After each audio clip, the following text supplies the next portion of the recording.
Vamos a abrir nuestras Biblias, mis hermanos, en el Evangelio según San Marcos, en el capítulo 12, Marcos 12.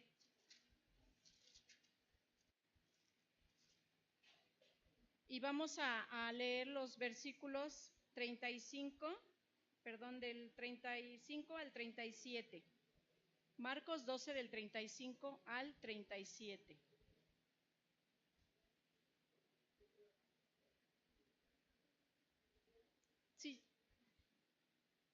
Si ya lo tiene y quiere leerlo, por favor, vamos a hacerlo en pie, mis hermanos. Vamos a leer la palabra del Señor. Lo vamos a leer todos juntos, del 35 al 37. La palabra del Señor dice así: enseñando Jesús en el templo decía: ¿cómo dicen los escribas que es Cristo?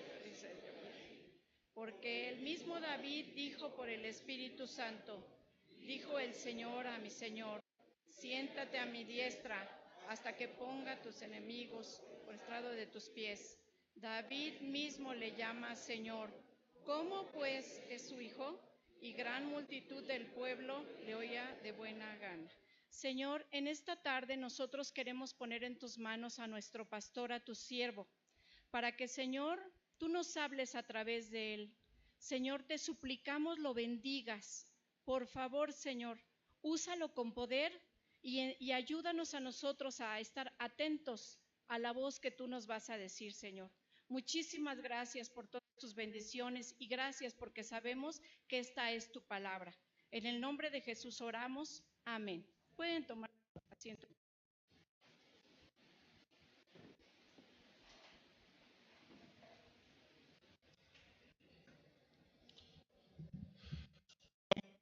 Caminando precisamente ya en nuestro andar en el Evangelio de Marcos, y llegamos a este capítulo 2, versículo del 35 al 37.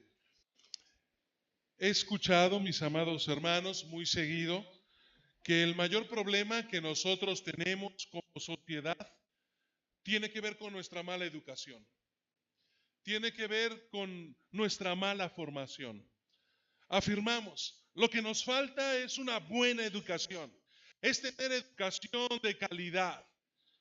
Ahora, desde mi perspectiva, el problema tiene que ver, mi amado hermano, con que hemos malentendido qué es la educación. Entendemos mal el concepto de educación, pues la gran mayoría de las veces nosotros limitamos la educación al ámbito académico. Y aunque esto es parte de nuestra educación, la realidad es que lo académico no lo es todo. No es todo lo que necesita nuestro ser para formarnos, para educarnos.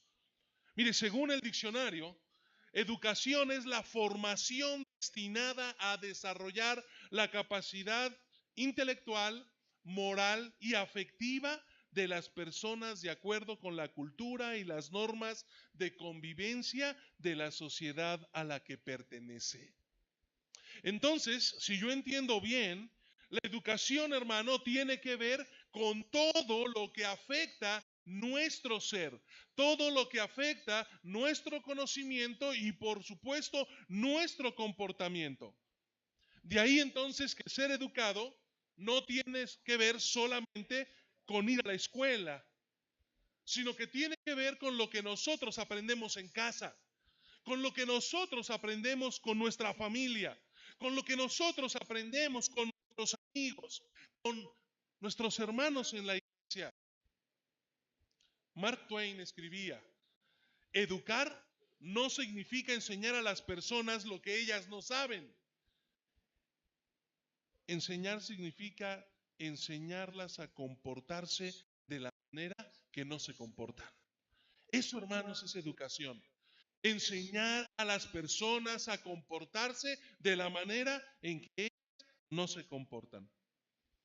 Para tener personas educadas, para ser cristianos educados, nosotros entonces necesitamos enseñarles bien. Si lo que deseamos es que nuestros pequeños sean el día de mañana jóvenes educados, adultos educados, necesitamos enseñarles bien desde hoy.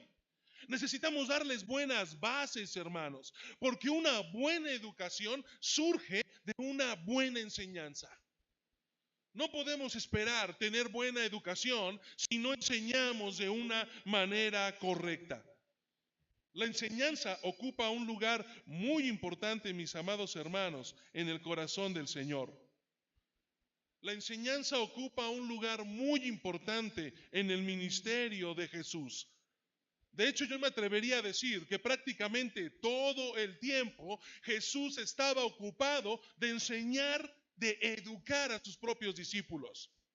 Por eso no los llamó a ir a la escuela, por eso Jesús no formó un instituto, por eso Él no abrió una universidad. El Señor llamó a sus discípulos a vivir con Él, a seguirlo, porque lo que Él quería era impactar sus vidas, lo que Él quería era educar a estas 12 personas con las cuales Él iba a hacer cosas que ni ellos imaginaban. De ahí que en esta tarde, a la luz de las Escrituras, y teniendo precisamente a Jesús como nuestro modelo, vamos a tratar, mis amados hermanos, de rescatar 3 elementos que a usted y a mí nos ayuden a lograr que nuestra enseñanza en la vida cotidiana sea realmente significativa. Para que nuestra enseñanza, mi amado hermano, sea significativa, nosotros debemos hacer pensar a quienes nos escuchan. Si usted quiere de verdad que lo que enseña pueda quedarse en el corazón de la gente, tiene que hacer que lo que usted enseña haga pensar a quien lo esté escuchando. Enseñando Jesús, dice el verso 35, en el templo decía: ¿cómo dicen los escribas que el Cristo es hijo de David? Mire, cuando yo leía esto no podía evitar pensar que cada momento en nuestra vida nos da una oportunidad para enseñarle algo nuevo a quienes nos rodean. Cada momento de nuestra vida, una y otra vez, nosotros tenemos que reconocer las oportunidades que el Señor nos da para lograr educarnos y educar a los que nos rodean. El punto, hermano, es aprender a aprovechar dichas oportunidades. La pregunta entonces es, ¿cómo nosotros logramos identificar esas oportunidades y cómo nosotros logramos hacer que la gente que nos esté escuchando la utilice, piense y pueda hacer entonces su comportamiento modificado? El propósito primordial de Jesús en su enseñanza era transformar, cambiar las vidas y no solamente afectar las emociones, no solamente afectar el intelecto de quienes lo rodeaban. Lo que Jesús quería era transformar la vida de la gente que estaba a su alrededor, lograr que quienes lo escuchaban pudieran experimentar un cambio, una transformación en su vida. Cada persona, mi amado hermano, tiene un estilo propio de enseñanza, porque cada uno de nosotros somos únicos, tenemos una personalidad que nos define. En esa personalidad, Jesús no fue la excepción, pero llama mucho la atención y creo que podemos aprender mucho de la forma en la que Jesús enseñaba a quienes lo escuchaban. El estilo del gran maestro, hermanos, era sencillo, pero al mismo tiempo profundo. Utilizaba situaciones cotidianas, empleaba muchos simbolismos, pero también era una enseñanza fresca, una enseñanza directa. Jesús enseñaba lo desconocido pretendiendo o partiendo de lo que la gente ya conocía. Es decir, Jesús comenzaba su enseñanza en el punto preciso en donde él sabía que se encontraban sus oyentes y desde allí Jesús les guiaba para llegar al conocimiento a donde él quería que llegaran. Cuando yo leo esto, entonces me ocasiona un gran compromiso. Porque para poder saber en dónde está la gente que está a mi alrededor parada, lo que yo necesito hacer primero es invertir tiempo en conocerles. Yo no puedo saber de dónde voy a comenzar y cuáles son las necesidades de mi gente si no la conozco y no paso tiempo con ellos. ¿De qué manera usted va a poder satisfacer la necesidad de su esposa, de su esposo, de sus hijos, de sus compañeros de trabajo, de sus hermanos en la fe, si simplemente usted no los conoce? Cristo conocía a sus discípulos, Cristo conocía al pueblo. Por eso Él partía de lo que ellos ya sabían, de lo que ellos ya conocían, para entonces llevarlos a un siguiente nivel, al lugar en donde Jesucristo quería que ellos estuvieran. Sí, esto no es fácil. Hay que invertir tiempo, hermano. Hay que dedicarle tiempo. Soy un convencido que la mejor manera de crecer, que la forma más efectiva de crear discípulos es uno a uno. De verdad. No hay ataque, hermano. No es lo mismo poder tener un grupo que poder atender a una persona. No es lo mismo querer impactar a toda una iglesia que tener un pequeño grupo. Es mucho más efectivo si nosotros dirigimos nuestra enseñanza y aprovechamos las oportunidades que Dios nos da. Pongan entonces ustedes a pensar qué es lo que Dios haría si usted y yo definimos y decidimos, guiados por el Señor, a quién el Señor quiere que nosotros ayudemos a crecer, a quién podemos enseñar, a quién podemos ayudar a madurar espiritualmente. Probablemente no va a ser a toda la iglesia, pero si lo logramos hacer con una persona, hermano, eso cambia la situación. Y si cada uno de nosotros lo hiciera, ¿se imaginan el grado de madurez y el grado de compromiso que como congregación podríamos llegar a tener? Haciéndolo de una manera en corto, de una forma muy íntima, de una manera personal. El estilo de Jesús incluía muchas técnicas. Y en el pasaje que nosotros leemos, vemos una de ellas. Una de las técnicas que empleaba para enseñar a sus discípulos y a la gente que lo escuchaba eran las preguntas. A Jesús le gustaba hacer preguntas. Cuando uno lee los evangelios, usted puede encontrar que en los 4 evangelios Jesús hace más de 100 preguntas. Solamente en los evangelios. Esas 100 preguntas, mi hermano, que Jesús hizo, no fue solo a sus discípulos, también fueron hechas a sus oyentes. Algunas de ellas también las realizó el Señor de forma abierta, salud, a todo el pueblo o a quienes lo estaban escuchando. Las preguntas eran uno de los métodos favoritos que Jesús utilizaba en su enseñanza. ¿Sabe por qué? Porque cuando alguien nos pregunta, nos obliga a pensar una respuesta. Jesús estaba interesado en que la gente pensara, la utilizara. Alguien me dijo alguna vez que la cabeza no nada más es para el piojo, el peine y el sombrero. Dios nos dio una cabeza para utilizarla, para pensar.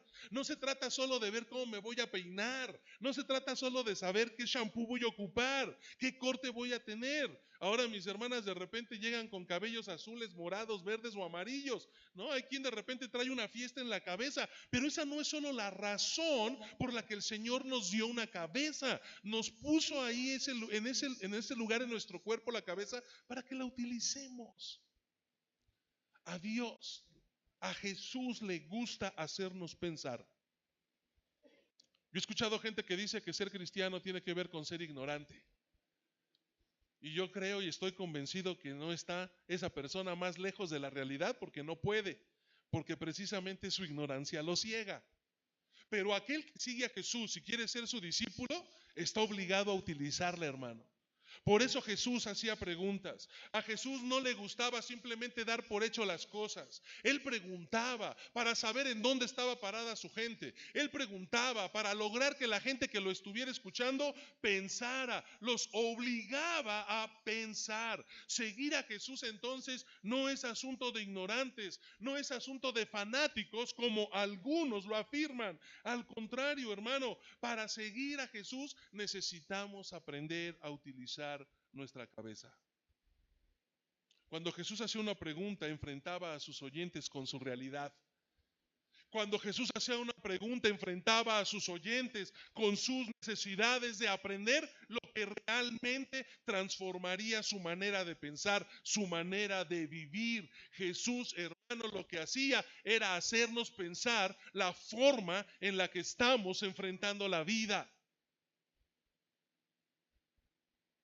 Cuando nosotros compartamos las verdades que encontramos en la palabra de Dios.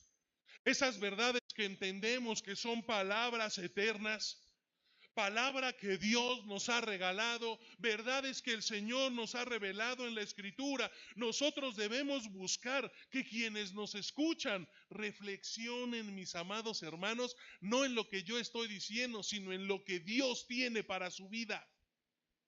Solo en ese punto es que vamos a lograr que la gente de verdad entienda, pueda pensar el valor de acercarse a la palabra de Dios. La enseñanza significativa, hermano, hace pensar a la gente que lo escucha. Se trata no solamente de saber, se trata de poder entender, de poder incorporar lo aprendido a nuestro estilo de vida cotidiano. De nada sirve tener la cabeza llena de conocimientos si no utilizo esos conocimientos para transformar la manera en la que me comporto. De nada sirve. Nuestra enseñanza debe hacer pensar a quienes nos escuchan. Pero también una segunda cualidad de nuestra enseñanza debe ser que la forma en la que nosotros enseñamos debe de tener sus bases no en una filosofía humana ni personal, sino en la palabra de Dios. Porque el mismo David dijo por el Espíritu Santo, dijo el Señor, mi Señor, siéntate a mi diestra hasta que ponga a tus enemigos por estrado de tus pies. Si usted leyó este pasaje antes de estar acá, porque usted sabía que íbamos a acercarnos a estos pasajes de las Escrituras, según hemos venido predicando, probablemente pudo darse cuenta que esta pregunta, estas palabras que Jesucristo estaba expresando a quienes lo oían en esa ocasión, no fueron originales de él. El Señor está extrayendo estas palabras del Salmo 110. Del Salmo 110 en el cual David hacía referencia al Mesías. Es un salmo mesiánico. Y él está diciendo, el Señor le dijo a mi Señor. Y a final de cuentas, hermanos, Cristo estaba mostrándole al pueblo y obviamente a sus discípulos cuál débil era la enseñanza de los escribas. Porque es a quien Jesús les está preguntando. Jesús les está mostrando cuán incapacitados estaban los escribas de entender las verdades que Dios les había revelado desde el Antiguo Testamento. Ahora, los escribas enseñaban al pueblo que el Mesías había de ser hijo de David, ¿sí o no? Eso es lo que ellos leían y entendían que la Escritura decía. Y en eso yo tengo que decir, los escribas estaban en lo cierto. La Biblia dice que del linaje de David nacería o surgiría el Mesías. Pero ellos se quedaron muy cortos en su comprensión. Y las consecuencias, obviamente, de no entender correctamente lo que la Biblia decía, fueron fatales.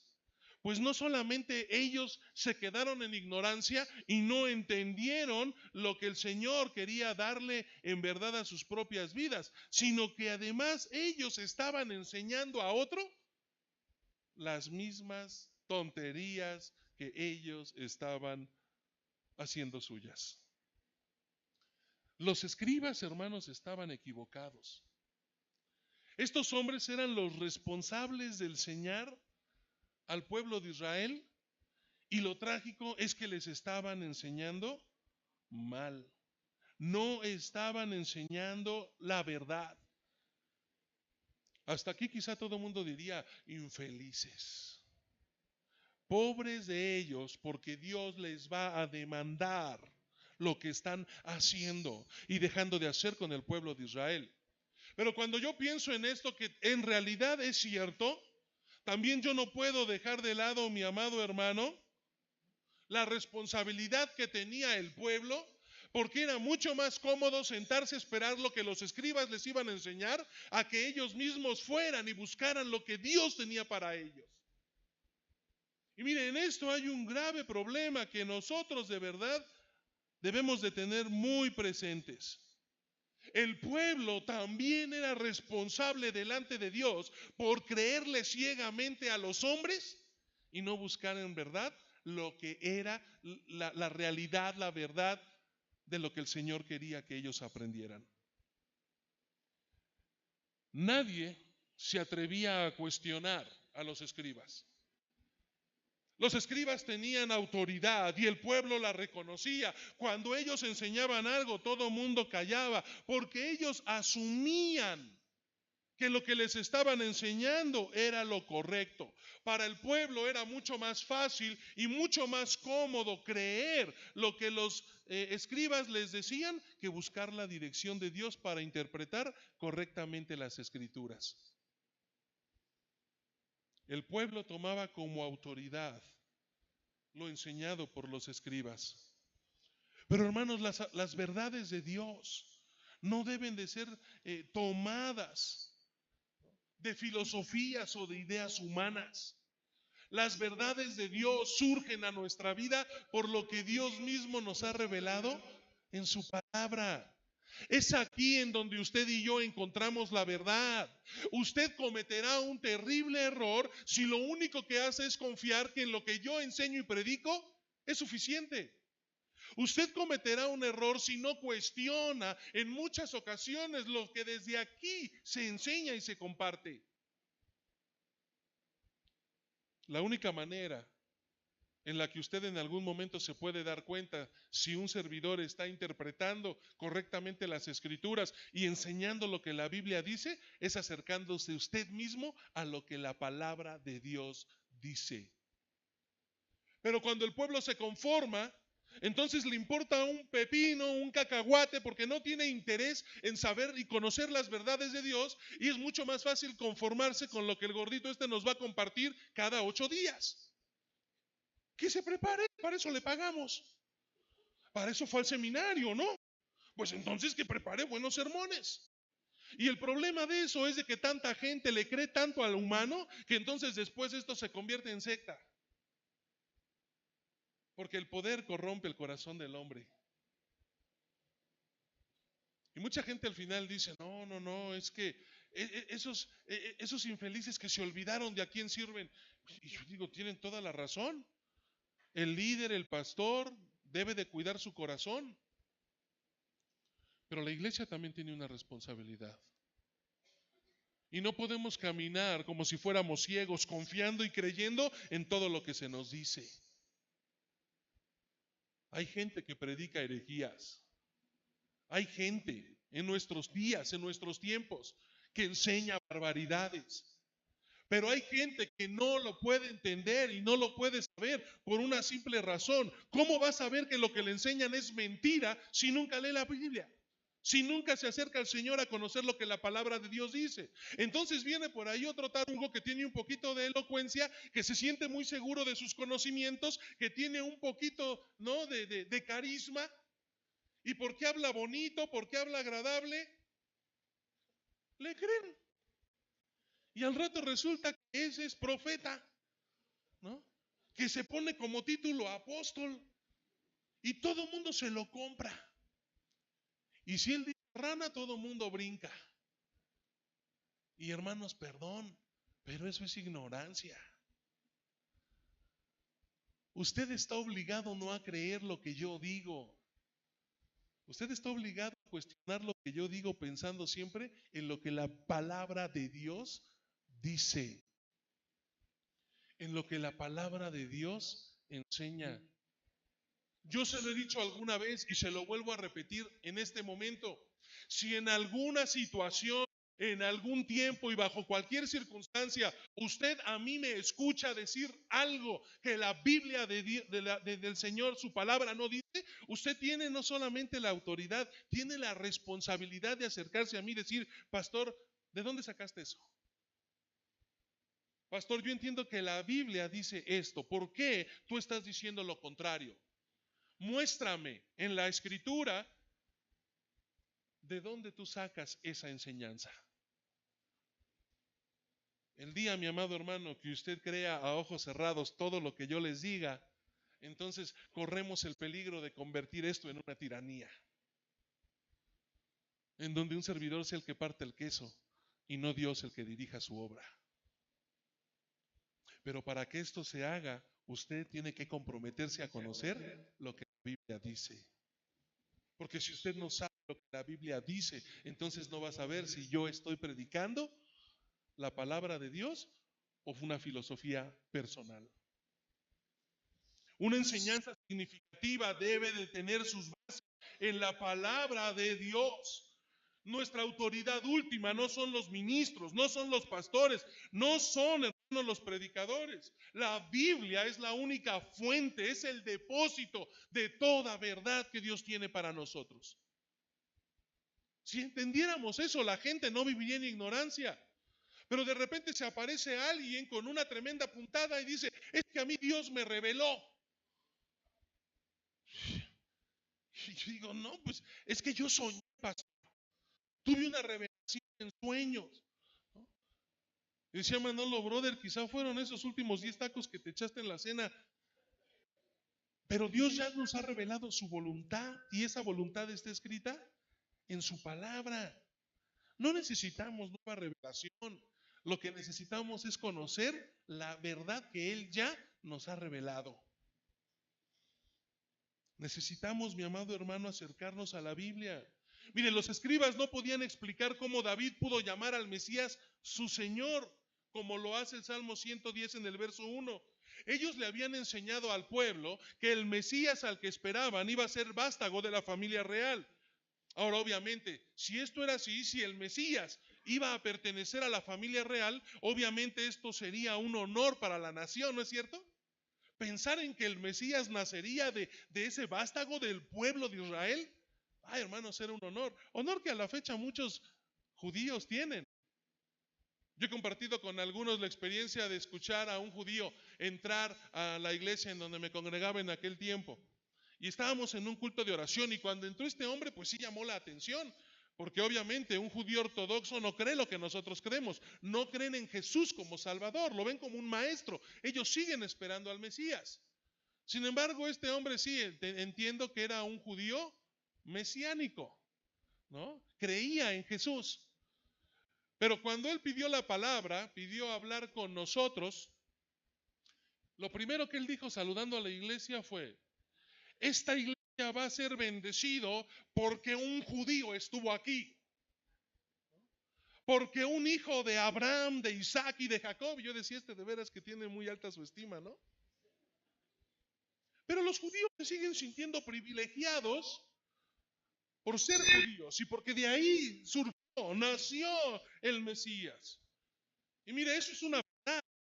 Lo que los escribas no habían hecho, lo que ellos no habían enseñado, porque no se habían interesado en eso, era en enseñar que ese hombre también habría de ser hijo de Dios, como era necesario que fuera para que David lo llamara mi Señor. ¿En dónde se ha conocido a un padre que a su hijo le llame Señor? Es al revés, ¿no? Se esperaría que el respeto mostrado fuera del hijo al padre. ¿Cómo aquí alguien que es del linaje de David le va a llamar Señor a su propio hijo? Todo lo que nosotros enseñemos, hermano, debe de tener un fundamento bíblico. Somos llamados a enseñar las verdades reveladas a nosotros en su palabra. Guarde, atesore esto en su corazón. Si lo incomodo y le hago sentir una carga, gracias a Dios por eso. Usted tiene que salir de aquí convencido en que necesita leer la Biblia. Usted tiene que salir de aquí convencido en que tiene que dedicarle más tiempo a la palabra de Dios. Usted tiene que leer las Escrituras. Hermanos, evitemos ser como el pueblo de Israel. No me crean a mí. No le crean solo al maestro de escuela dominical. No se conformen con lo que un servidor pueda enseñarles. Busquen aprender directamente del Señor. Lean su palabra. Lean la Biblia. Cuando yo acepté el llamado que Dios hizo a mi vida, hice un compromiso. Y aunque sé que fallo en muchas cosas, Dios sabe que ese compromiso es real en mi vida. Y me trato de esforzar. En el seminario, en verdad, de repente no logro entender por qué. Pero la hermana Marisela, la directora del Campus Ciudad de México, prácticamente me ha confiado el área precisamente de la predicación de la palabra. Yo hoy día doy clase de hermenéutica y después doy una clase de homilética, que son 2 cursos, y después me permiten también dar la clase de taller de predicación. Así que tengo el privilegio de poder enseñar a esos hombres y mujeres que están capacitándose en el seminario a darles bases para exponer la palabra de Dios. Mi sorpresa en realidad, mis amados hermanos, es que yo en honestidad puedo reconocer que no soy el mejor predicador. Es más, yo en honestidad puedo decirles, y no es una falsa humildad, lo creo, probablemente ni un buen predicador soy. Y lo digo abiertamente porque conozco buenos predicadores. Y cuando yo de repente veo, escucho aún mi predicación, creo que estoy muy lejos de llegar a predicar como lo hacen algunos que admiro. El hermano Martín Pereda, el hermano Luis Gabriel, César Insunza, el hermano Juan Germán Ortiz. Gente que cuando yo los escucho predicar y tengo años de conocerles, no ha habido una sola vez que yo salga de ese lugar sin que Dios trate algo conmigo. Y cuando yo los escucho, digo, wow, esos hombres sí que son tremendos predicadores. Esos hombres sí que tienen el don. Pero aunque quizá yo reconozco que no tengo, mi amado hermano, toda esa capacidad que esos hombres tienen, lo mínimo que debemos de tener es un compromiso por prepararnos y esforzarnos porque cada vez que nos paremos detrás de un púlpito, nosotros podamos enseñar lo que la palabra de Dios dice. Yo quisiera que usted pueda estar seguro que trato de hacer mi tarea y los sermones no son hechos el sábado a las 11 de la noche, ni tampoco son trabajo de 1 o 2 horas. Pero no es suficiente lo que yo pueda invertir para preparar un sermón. Es necesario que usted dedique tiempo al estudio personal e íntimo de las Escrituras. Usted no va a aprender más viniendo a escuchar un sermón cada semana que leyendo todos los días la Biblia a solas con el Señor. Tiene que hacerlo. Es su obligación, es su responsabilidad. Hermano, si no lo hace, al rato no se queje de que alguien lo engañó. Alguien me sorprendió. Es que en la iglesia no enseñan la verdad. Voy a buscar una iglesia que sea más responsable. Voy a buscar una iglesia que sí cubra la necesidad o al satisfacer todas mis necesidades. No te engañes, brother, no es la iglesia, eres tú. Porque nosotros tenemos la responsabilidad delante de Dios de buscar su palabra. Y de que las bases de nuestra enseñanza en verdad no dependan únicamente de lo que hacemos aquí, sino de lo que Dios hace con nosotros todos los días desde nuestra trinchera. Necesitamos acercarnos a la Biblia, ser sensibles para escuchar la voz de Dios. Y cuando surja la oportunidad, mi amado hermano, nosotros debemos enseñar conforme a la palabra de Dios.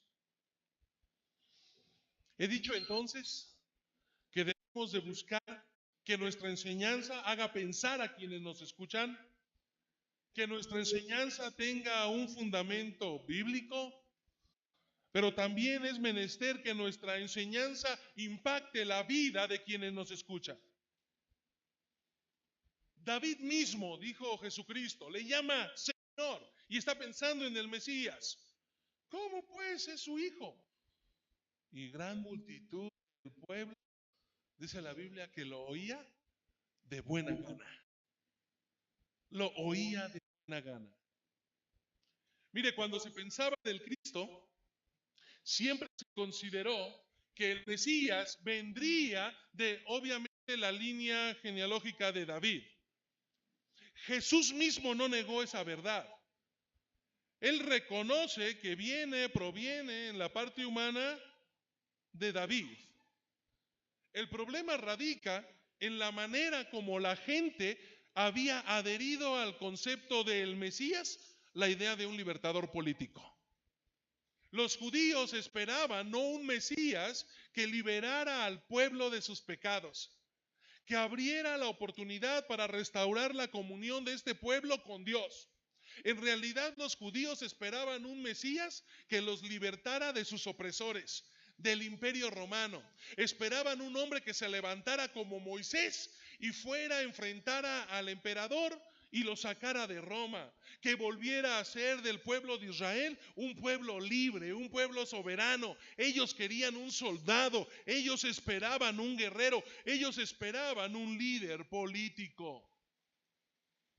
Ese era el Cristo para el pueblo judío. Un hombre que llevaría al pueblo de Israel a ser la potencia mundial. Eso es a lo que ellos aspiraban. Pero mi amado hermano, cuando nosotros nos acercamos a la Biblia, por eso mismo Jesús aclara cuál es el propósito de ese Mesías.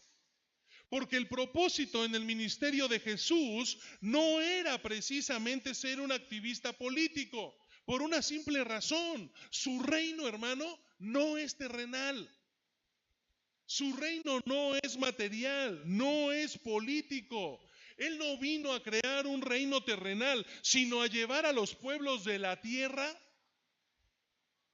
a acercarse a Dios y a ser parte de su reino, un reino espiritual.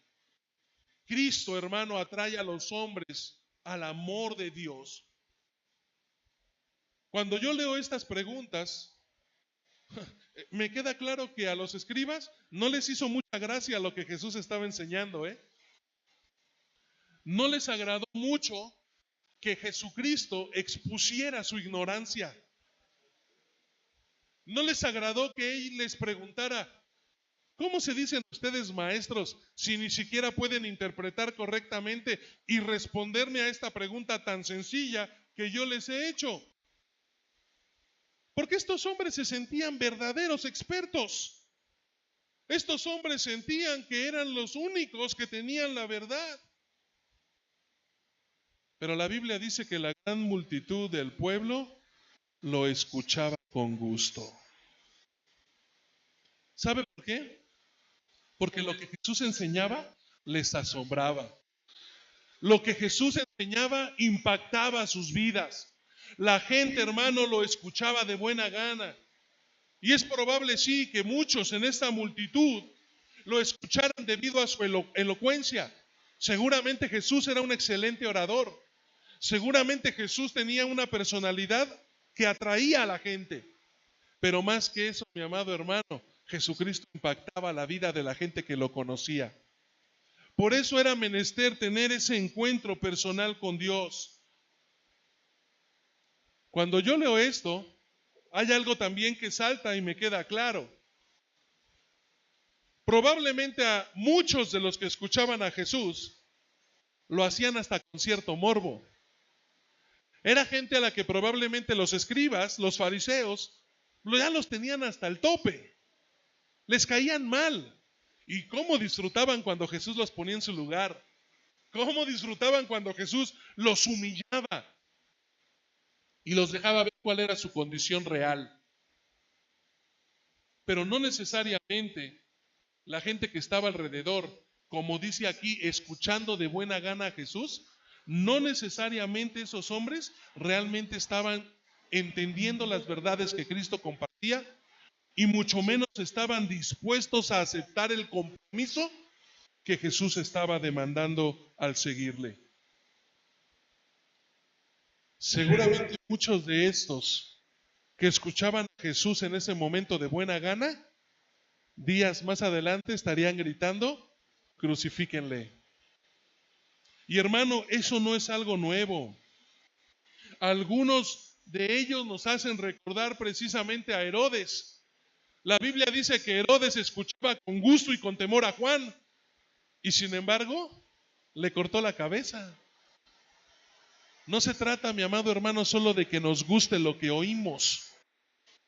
Se trata de que estemos dispuestos a dejar que Dios transforme nuestras vidas. Escúcheme bien, usted y yo no cambiamos a nadie.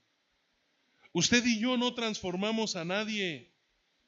Pero sí somos responsables de que nuestra enseñanza impacte la vida de los que están a nuestro alrededor por la forma en la que nosotros vivimos, por nuestro testimonio, por lo que hemos permitido que Cristo haga en nuestra vida. Esto lo logramos cuando conocemos la palabra de Dios, pero sobre todo cuando hemos hecho el compromiso de vivirla. Solamente viviendo lo que enseñamos vamos a lograr impactar a la gente que nos escucha. ¿Cuánto tiempo a la semana el Señor le regala a usted el privilegio de poder acercarse a alguien que no lo conoce para compartirle una verdad que ya Dios le ha regalado a usted en su palabra? Eso debiera de ser un compromiso, hermano. Usted y yo deberíamos de sentirnos privilegiados de tener esa oportunidad. ¿Sabía usted que los ángeles quisieran poder predicar el Evangelio? ¿Y ha sido una tarea guardada para usted y para mí? Es un privilegio, mi amado hermano. Es un privilegio. Recuerde que nuestros hechos hablan más que nuestras palabras. Debemos buscar que nuestra enseñanza impacte la vida de quien nos escucha. Hay mucha razón, mis amados hermanos, en pensar que nuestros mayores problemas se derivan de una mala educación. Por eso nosotros debemos esforzarnos porque nuestra enseñanza sea realmente significativa. ¿Quiere llegar a ser ese discípulo de Cristo que Él desea utilizar? Usted tiene que aprender correctamente y tiene que enseñar correctamente para lograr ser educado y lograr educar a los que están a nuestro alrededor. Busquemos, mis amados hermanos, que nuestra enseñanza sea siempre significativa. Vamos a orar. Dios, en esta tarde, Padre Celestial, yo quiero darte gracias porque nosotros tenemos tu palabra en la cual podemos, Señor, acercarnos confiadamente, teniendo la certeza de que eres tú hablándonos, Señor.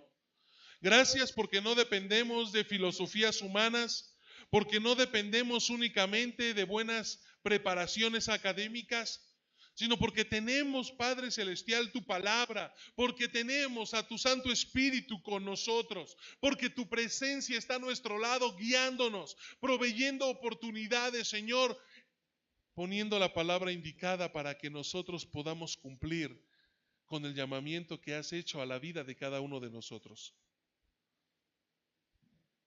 Dios, permite que podamos entender el valor de vivir lo que nos enseñan, de vivir lo que enseñamos. Permite que toda nuestra vida pueda ser de una enseñanza significativa, que nuestros hijos puedan ver en nosotros un ejemplo digno a seguir, que nuestros compañeros de trabajo puedan ver en nosotros un ejemplo a seguir, que nuestra esposa pueda ver en nosotros un ejemplo a seguir. Padre, queremos servirte, queremos caminar de tu mano, queremos impactar la vida de quienes nos rodean. Ayúdanos, Padre Celestial, a lograrlo. No permitas, de verdad, que pase un día sin que te busquemos. Te pido, Dios, que tú no dejes descansar a nadie en nuestra congregación si durante el día no ha tenido un tiempo para leer la palabra y orar. No permitas de verdad que duerman tranquilos si no te han buscado, Dios. Levántanos de nuestros lechos, levántanos de nuestra comodidad, levántanos de nuestra indiferencia y permite que haya ese deseo de buscarte y de aprender del mejor para poder enseñar de una manera efectiva. Te lo pedimos, Padre, en el poderoso nombre de Jesucristo, nuestro Señor y Salvador. Amén.